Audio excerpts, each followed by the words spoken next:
Salam sejahtera di dalam Tuhan kita Yesus Kristus. Kita kembali berjumpa dalam program Happy Couple, saudara-saudara. Dan betapa kita rindu keluarga kita mengalami kebahagiaan yang sejati. Kebahagiaan yang sejati bukanlah kebahagiaan yang disajikan oleh dunia, tetapi kebahagiaan yang berpusat dan bersumber kita hidupi daripada Tuhan sendiri. Dan kita berada di dalam keluarga yang kita doakan terus mengalami kebahagiaan ilahi. Saudara-saudara, saya mengajak saudara-saudara untuk memperhatikan bagian Alkitab kita, Ibrani pasal 10 ayatnya yang ke-25. Saya mengajak saudara-saudara memperhatikannya. Ibrani 10 ayatnya yang ke-25 mengatakan begini: janganlah kita menjauhkan diri dari pertemuan-pertemuan ibadah kita seperti dibiasakan oleh beberapa orang, tetapi marilah kita saling menasihati dan semakin giat melakukannya menjelang hari Tuhan yang mendekat. Bapak Ibu saudara-saudari yang terkasih dalam Tuhan Yesus Kristus, saya mau sharing pengalaman ke salah satu anggota jemaat kami yang anaknya kemudian terjerat oleh permasalahan tindak kriminal, saudara-saudara, dan tapi bisa diatasi dengan baik. Bisa dibicarakan dengan baik secara kekeluargaan, ya, korbannya juga bisa diajak bicara dengan baik secara kekeluargaan, instansi kepolisian juga bisa diajak bicara dengan baik secara kekeluargaan.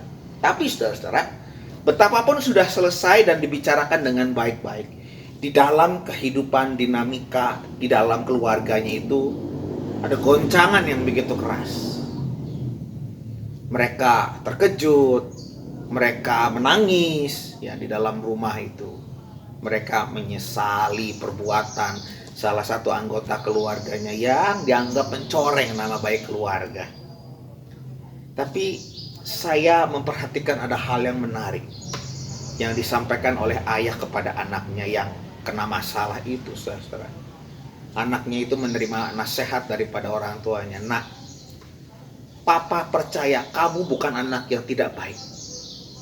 Perhatikan kalimatnya. Papa percaya kamu bukanlah anak yang tidak baik. Kamu itu cuma kebawa-bawa. Coba kamu tuh jangan nongkrong di tempat itu, ketemu sama orang-orang itu. Nah, ini yang menarik. Cobalah nongkrongnya di gereja, dengan teman-teman di gereja. Nanti kamu jadi makin baik lagi hari demi hari. Dan ini nasihat yang sama sebenarnya yang juga bunyi kepada kedua anaknya yang lain. Yang satu masih kecil, yang satu sudah lebih besar. Nongkrongnya di gereja. Nah, ini menarik, saudara-saudara. Gereja dianggap sebagai komunitas yang akan menolong setiap orang, anggota keluarga, untuk bersama-sama hidup di dalam kebaikan Allah.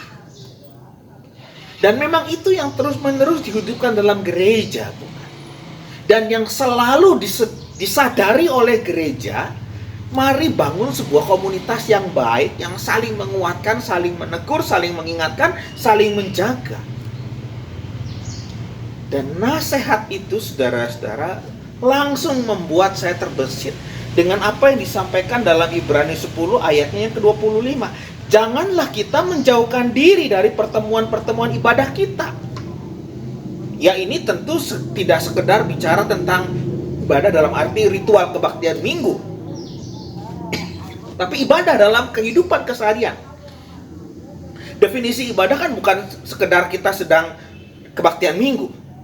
Ibadah itu bicara tentang kehidupan kita di keluarga, kehidupan kita di masyarakat, di pekerjaan kita, di gereja kita. Pada saat seperti apapun, hidup itu mestinya ibadah. Nah, janganlah menjauhkan diri dari pertemuan-pertemuan ibadah itu sebenarnya juga ingin mengingatkan, satu, hidup kita mari terus beribadah. Kedua, kita punya komunitas yang disebut dengan gereja Tuhan. Dan alangkah indahnya ketika keluarga itu benar-benar ada di dalam dan sungguh-sungguh menyatu dengan kehidupan keluarga.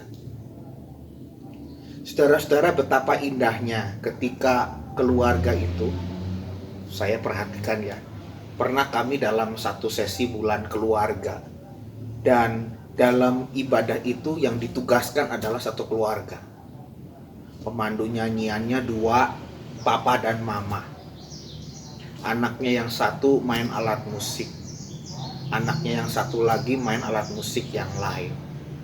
Jadi mereka itu bersatu bukan pada saat ibadah terjadi, tetapi sebelumnya kan mereka latihan bersama-sama.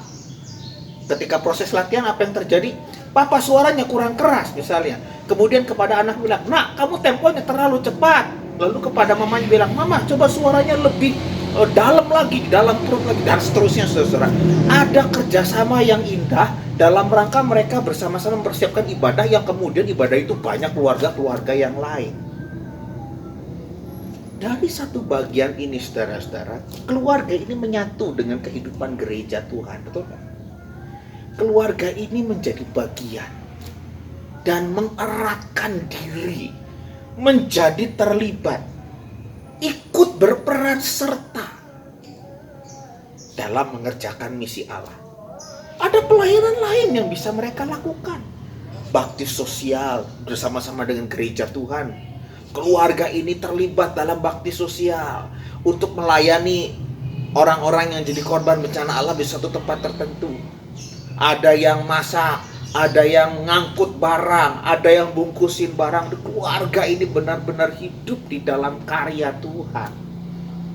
Mereka sungguh-sungguh tidak menjauhkan diri dari pertemuan-pertemuan ibadah. Mereka semakin giat melakukannya menjelang hari Tuhan yang mendekat. Saudara, tentu nasihat Ibrani 10 ayat 25 ini bukan bicara tentang perkataan ataupun wacana, tetapi bicara tentang bagaimana ini menjadi sesuatu yang yuk kita coba hidupi, yuk coba kita lakukan, yuk coba kita usahakan bersama-sama dengan keluarga. Mari bergiat dalam pekerjaan Tuhan. Ayo terlibat, ayo daftarkan diri dalam pelayanan ini, pelayanan itu. Gereja begitu terbuka untuk hidup pelayanan bersama-sama sebagai keluarga. Dan menikmati indahnya persekutuan di dalam Tuhan ketika ada di dalamnya. Saudara-saudara yang terkasih dalam Tuhan, bukankah hidup indah? Bicara tentang ketika satu keluarga itu bergerak bersama-sama, bersatu hati, dan berdoa dan berkarya bersama-sama. Mari coba hidupkan itu. Melangkahlah. Aku mulai dari keluargaku sendiri. Tuhan memberkati kita sekalian. Amin.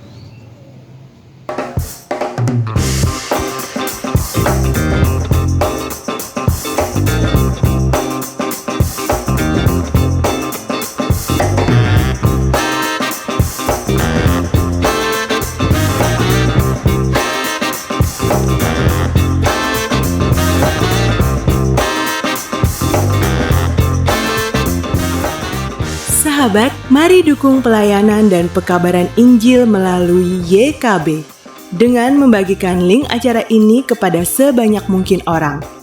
Dukungan juga dapat saudara lakukan dengan mentransfer dukungan finansial ke rekening BCA ke nomor 450 305 2990 450 305 2990 atas nama Yayasan Komunikasi Bersama.